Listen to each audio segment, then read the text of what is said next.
Talvez você está entendendo Deus te chamando assim, olha, eu quero que você julgue as pessoas. Eu quero que você diga para a cidade de Montes Claros quem está certo e quem está errado. Eu quero que você diga nesse tempo de relativismo, nesse tempo de tanto partidarismo, de tanta polarização, eu quero que você defina quem está certo e quem está errado. Eu quero que você assuma uma posição. Eu quero que você diga o que você pensa. A gente entende Deus nos chamando para fazer isso. Mas quando eu olho para Jonas, o que eu vejo Deus fazendo é o seguinte, olha, Jonas, eu não te chamei para selecionar ninguém. Eu não te chamei para julgar ninguém. Eu não te chamei para exterminar ninguém. Eu não te chamei nem para realizar os seus desejos. Eu te chamei para que você pregue a minha palavra. Por isso, vá a Nínive. Eu queria que você pensasse nisso, porque eu tenho pensado muito nisso. Eu tenho pensado muito nisso. Viver nesse tempo ainda marcado pela pandemia, mudança de local, pessoas que a gente achava que podia contar e daqui a pouco a gente não pode contar mais, gera uma série de insatisfações. E eu começo a refletir sobre as minhas insatisfações e perceber, poxa, será que eu não estou insatisfeito? Porque eu não entendi até hoje o chamado de Deus para mim. Será que eu estou entendendo que Deus está me chamando para realizar a sua vontade? Ou eu estou entendendo que Deus está me chamando para eu realizar o meu projeto?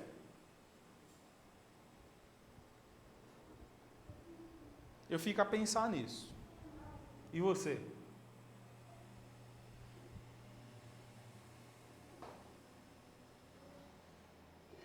Eu ouvi esses dias uma palavra do Paulo Borges Júnior, muito boa por sinal, também falando sobre Jonas, e ele falava assim, ó, nós vivemos na era do direito, eu tenho direito, na era de que nós estamos sendo cada vez mais inflamados, não mais influenciados, mas inflamados pela ideia de que nós somos bons, de que nós somos suficientes.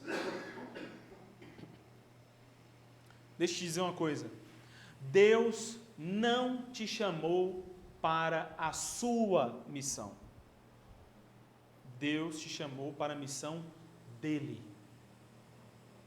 Se você quer ser um filho de Deus, um seguidor de Cristo, entenda em nome de Jesus, não se trata da sua missão, não se trata do seu projeto, não se trata da sua vontade, não se trata das suas realizações, não se trata da sua profissão. Em nome de Jesus, entenda isso. Apesar de Deus usar todas essas coisas, porque Ele é magnífico, porque Ele é diferente, multifacetado, diversificado, porque Deus quer usar.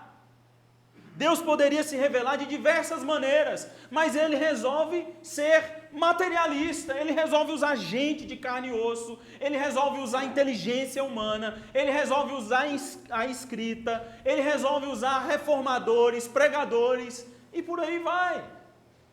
Mas se trata da missão dEle, e não sua. Não somos donos de uma missão e nem estamos numa missão porque Deus precisa de nós. Grave bem, você não é dono de missão alguma. E você não está na missão de Deus porque Deus precisa de você.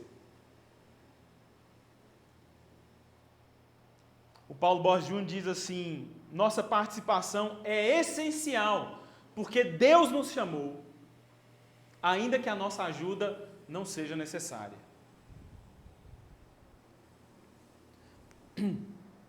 Mesmo você não gostando, mesmo você vivendo insatisfeito, contrariado, pensando que Deus não está te ouvindo, preste atenção, porque Deus está falando com você.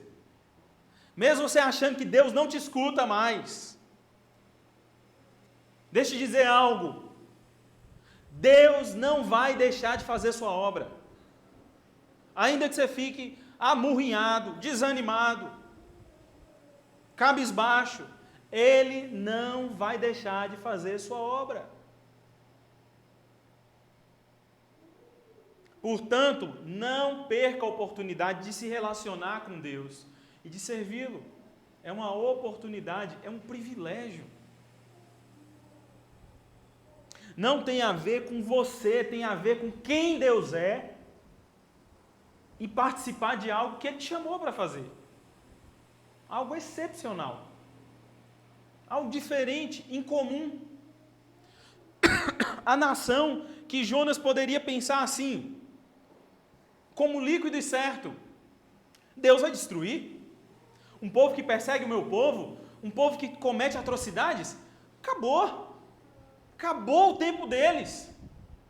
E o que acontece?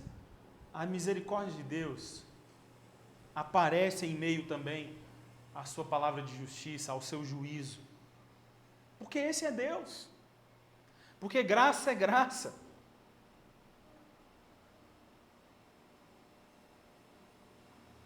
Dá uma travadinha aqui, irmãos. Mas eu quero te fazer refletir comigo um pouco no capítulo 2. Vá para o capítulo 2 de Jonas.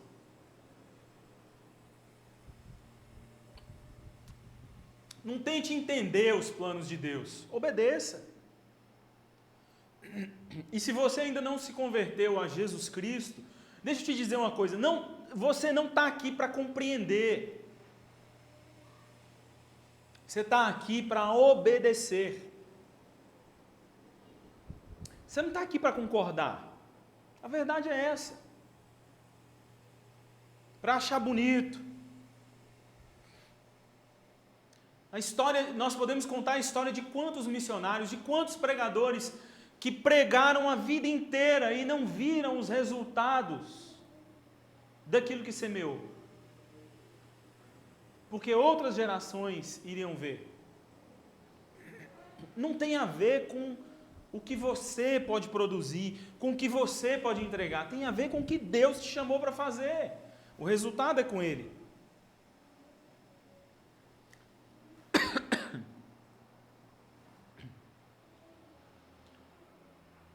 Antes de lermos o capítulo 2, deixa eu te dizer duas coisas importantes. Enquanto a missão for minha, preste atenção. Enquanto a missão for minha, você vai viver pautado pelo seu direito. Você vai andar por rotas erradas. Você vai viver sem sentido. Enquanto a missão for minha, você não vai compreender, ou melhor, você vai ficar perdido, desnorteado, por não entender uma série de coisas que Deus faz. Seus planos e suas ações. É normal um cara que está diante da morte falar com seu aprendiz: olha, eu estou sendo entregue, eu vou ser morto, mas eu estou alegre, porque eu cumpri o que me foi colocado. Eu fui fiel. Tem sentido?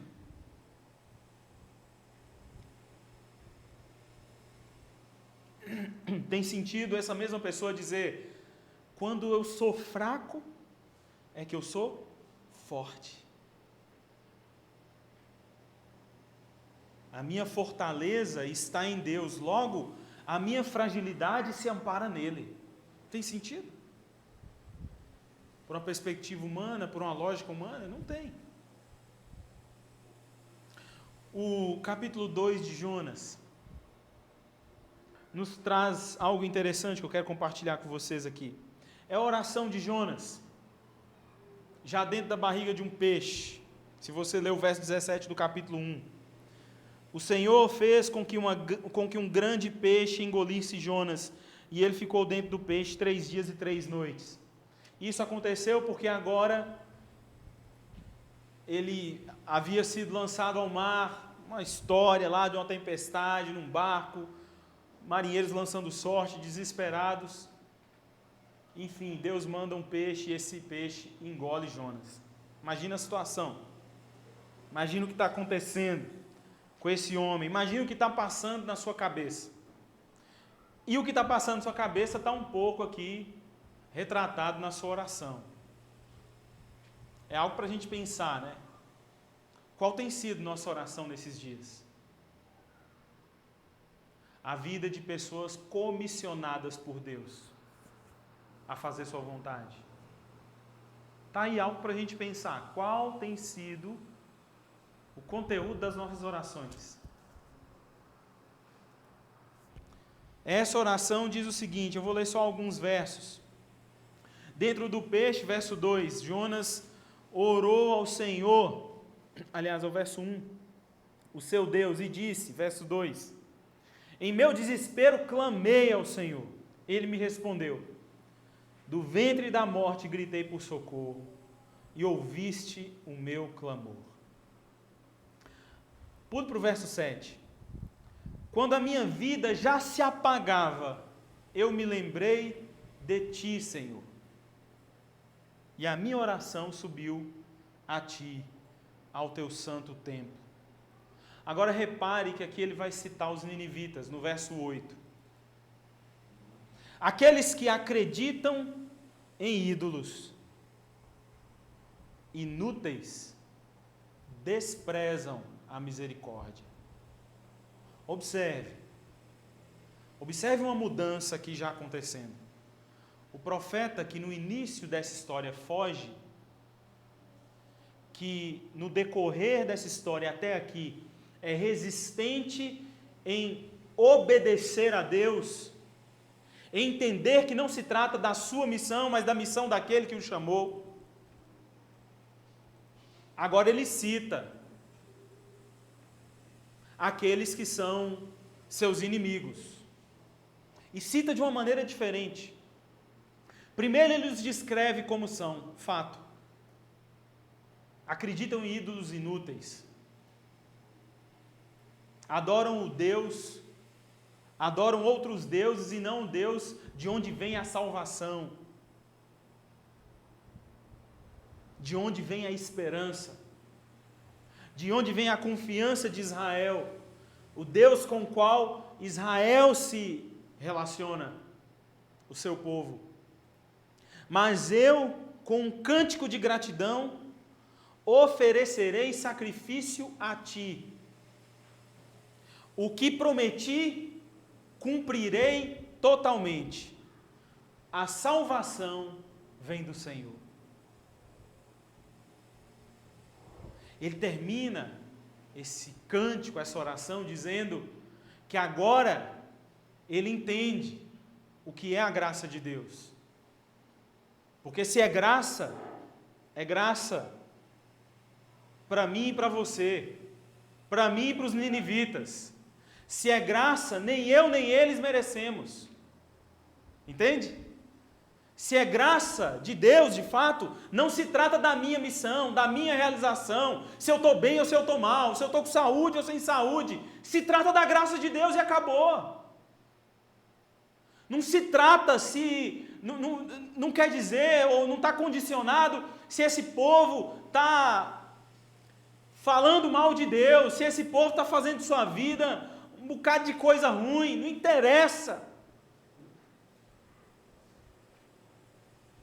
Se é graça para mim e é graça para eles. Se é graça que me encontrou e é graça que vai encontrar gente que eu repuno. Se é graça para mim que sou de esquerda e para aqueles que são de direita. Se é graça para mim que sou de direita e para aqueles que são de esquerda. Se é graça para mim que sou homem e é graça para aquele que é bissexual. Se é graça para todos. Então eu vou pregar o Evangelho. Se é graça para o policial e é graça para o bandido. Ainda que esse miserável tenha feito coisas das quais nós temos nojo. Se é graça para mim que sou cidadão honesto. Mas é graça para uma cambada de político que está acabando com o nosso país. Não se trata da sua missão. Se trata da missão de Deus para a gente pecadora, que precisa de esperança. que não enxerga outra coisa à sua frente senão o próprio nariz, que não enxerga outra coisa na sua vida senão os próprios ídolos levantados, erigidos. Se não é Deus, se não é sua palavra de graça, se não é sua igreja no meio desse povo perverso, da qual maldade Deus está incomodado, o que será deles?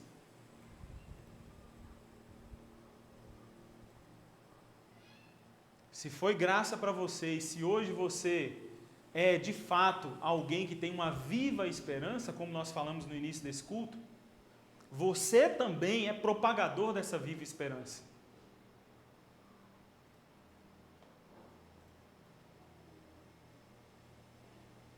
O dia que eu entendi isso, o dia que eu entendi que não se trata do meu projeto, da minha realização, eu parei de encher o saco de um bocado de gente. E parei de me desgastar com um bocado de gente que me enchia o saco. Porque não tem a ver, de fato, com a minha obra, com a obra do pastor tal. Tem a ver com a missão de Deus, que resolveu amar gente má, gente perversa. Resolveu pregar salvação para quem não merece nem um olhar de graça. Ele resolveu. Eu preciso pregar. É minha missão. É sua missão. Entenda isso em nome de Jesus. Talvez agora nós podemos conversar sobre a forma, sobre quais os planos, sobre quais as estratégias, que diga-se de passagem, não acrescenta muito. Porque se você lê o livro de Jonas, você vai ver um dos piores evangelismos já feitos na face da terra. Um dos piores cultos já feitos foi o de Jonas. Pregou em meio a uma nação, correndo, desesperado, cheio de raiva, cheio de rancor. Saiu de dentro da cidade, procurou um lugar para sentar e falou assim: agora eu quero ver a desgraça. Agora eu quero ver o BO. Agora eu quero ver o fogo de Deus. Pior culto que esse? Pior estratégia que essa? Não conheço. E aí, para a infelicidade de Jonas, mesmo sendo mal feito, mesmo sendo feito da pior maneira possível, a palavra de Deus é pregada, e olha o que acontece no capítulo 3 de Jonas. Os ninivitas creram em Deus, proclamaram jejum. Todos eles, do maior ao menor, vestiram-se de pano de saco. Quando as notícias chegaram ao rei de Nínive, ele se levantou do trono, tirou o manto real. Nós estamos falando de Nínive, capital da Síria, capital das atrocidades, capital de gente poderosa e gente arrogante. Vestiu-se de pano de saco, sentou-se sobre cinza, então fez uma proclamação em Nínive. Por decreto do rei e de seus nobres, não é permitido a nenhum homem ou animal, bois ou ovelhas, provar coisa alguma, não comam nem bebam, cubram-se de pano de saco, homens e animais, e todos clamem a Deus com todas as suas forças. Deixem os maus caminhos e a violência. Talvez Deus se arrependa e abandone a sua ira e não sejamos destruídos. Verso 10. Tendo em vista o que eles fizeram e como abandonaram seus maus caminhos, Deus se arrependeu e não destruiu como tinha ameaçado. Nós somos chamados para pregar esperança. Esperança que vem de Deus e não do nosso discurso. Esperança que vem de Deus e não do nosso culto. Às vezes você está preocupado, mas e agora? O que vai ser da igreja? Para qual lugar nós vamos? E esse lugar, que lugar é esse? Como é que nós vamos pregar? Como é que vai ser o grupo? Como é que vai ser isso? Como é que vai ser aquilo? Mas a cidade está difícil, o povo não quer saber de Deus, ninguém quer saber de Deus, está tudo ruim. Pregue a palavra do Senhor. Vá à grande cidade de Nínive. O resto é comigo. Feche seus olhos, quero orar por você. Se essa palavra não for para o meu e para o seu coração, eu não sei mais o que é palavra de Deus. Em nome de Jesus, você precisa se render a essa palavra. Deixe o Espírito Santo de Deus falar ao seu coração. Pare de viver de sonhos irreais. Pare de viver de uma projeção que tem a ver com o seu ego, que tem a ver com os seus sonhos. E se renda ao Deus que te amou, ao Deus que te chamou para essa obra. Ainda que você não saiba como vai fazer, ainda que você esteja predisposto a pregar como Jonas, a pior pregação que já se ouviu.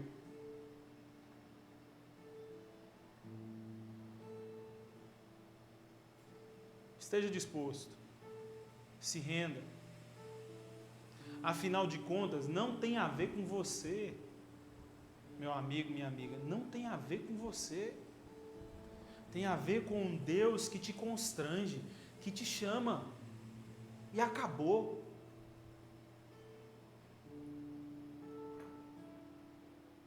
Meu Deus, nós estamos aqui diante da Tua presença.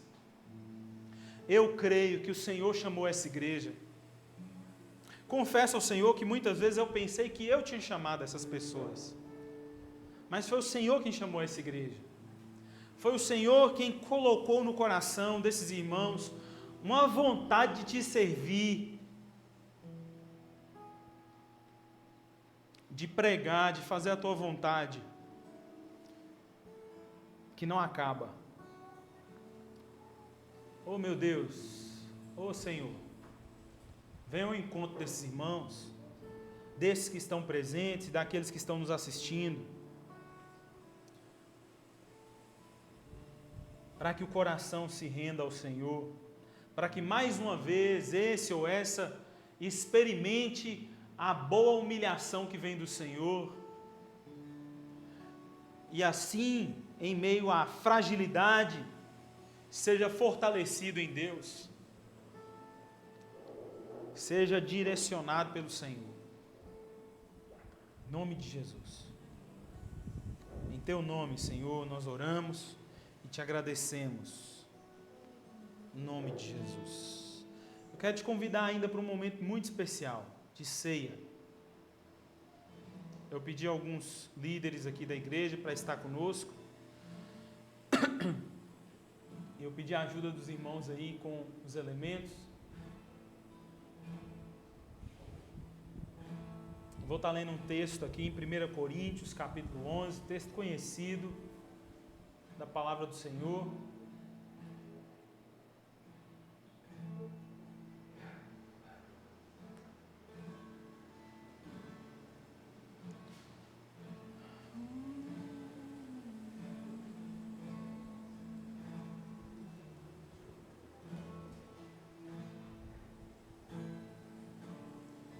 Já está sendo distribuído aí o pão, o vinho.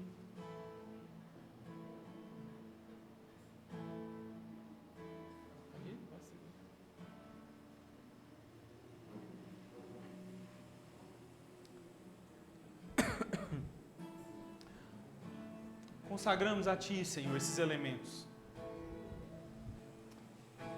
Te adoramos. Rendemos ao Senhor adoração, louvor. Alegres estamos porque esse pão, esse vinho, nada mais são do que o corpo e o sangue de Cristo. Sacrifício na cruz. Bendito seja o Teu nome. Te adoramos, Senhor. Te adoramos. te bendizemos. Aleluia. O texto diz: pois recebi do Senhor o que também lhes entreguei, que o Senhor Jesus, na noite em que foi traído, tomou o pão e, tendo dado graças, partiu e disse: isso é o meu corpo, que é dado em favor de vocês. Façam isso em memória de mim. Da mesma forma, depois da ceia, ele tomou o cálice e disse: esse cálice é a nova aliança no meu sangue. Façam isso sempre que o beberem em memória de mim. E sempre que comerem desse pão e beberem desse cálice, vocês anunciam a morte do Senhor, até que Ele venha. Então, em nome de Jesus, entenda a importância do que você está fazendo aqui. Mais uma vez, com o coração cheio de alegria. Você só está anunciando isso porque Ele morreu por você. Porque Ele ressuscitou. Porque o seu sangue lhe trouxe uma nova aliança com Deus. Aleluia. Então, em nome de Jesus, coma do pão, beba do vinho, e depois adore ao Senhor, agradeça ao Senhor.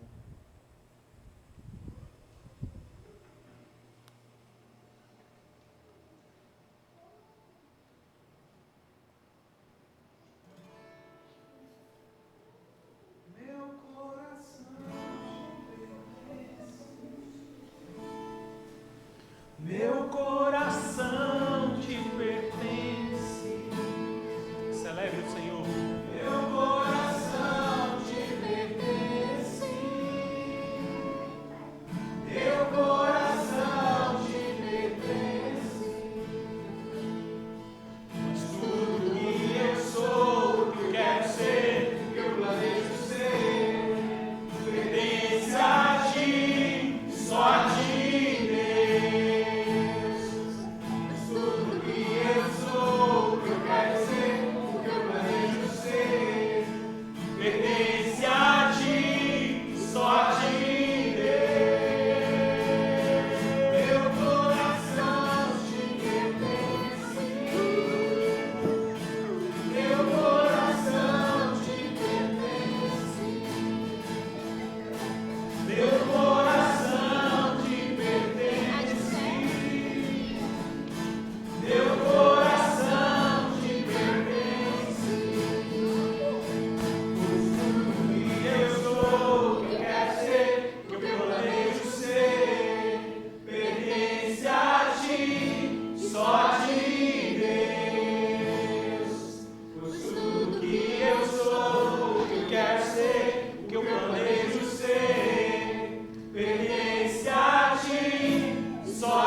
Aleluia, Senhor.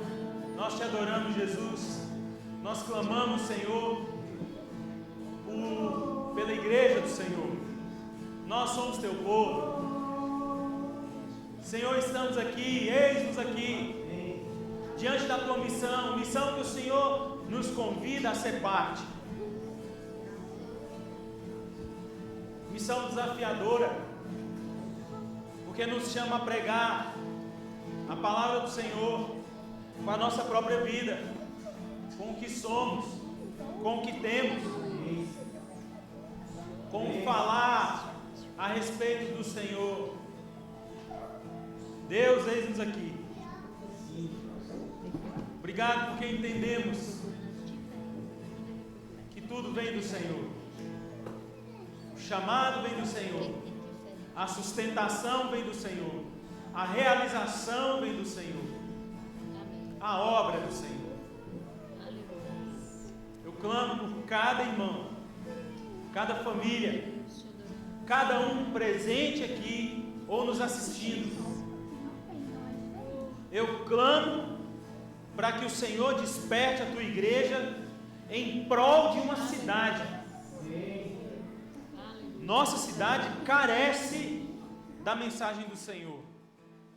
Inúmeras pessoas, inúmeras famílias carecem de salvação, carecem de conhecer o Senhor através da Tua palavra. Que o Senhor encha a nossa vida, o nosso coração da Tua palavra, para que a gente esteja pronto para pregar a Tua palavra. E assim, Senhor, podermos presenciar conversões genuínas, verdadeiras, porque pessoas Te conheceram e se renderam a Ti. Essa é a nossa oração, esse é o nosso clamor. Nós terminamos esse culto adorando ao Senhor, rendendo a Ti graça, louvor, adoração. Oh meu Deus, que essa semana seja uma semana diferente, seja uma semana de dedicação ao Senhor, à Tua palavra,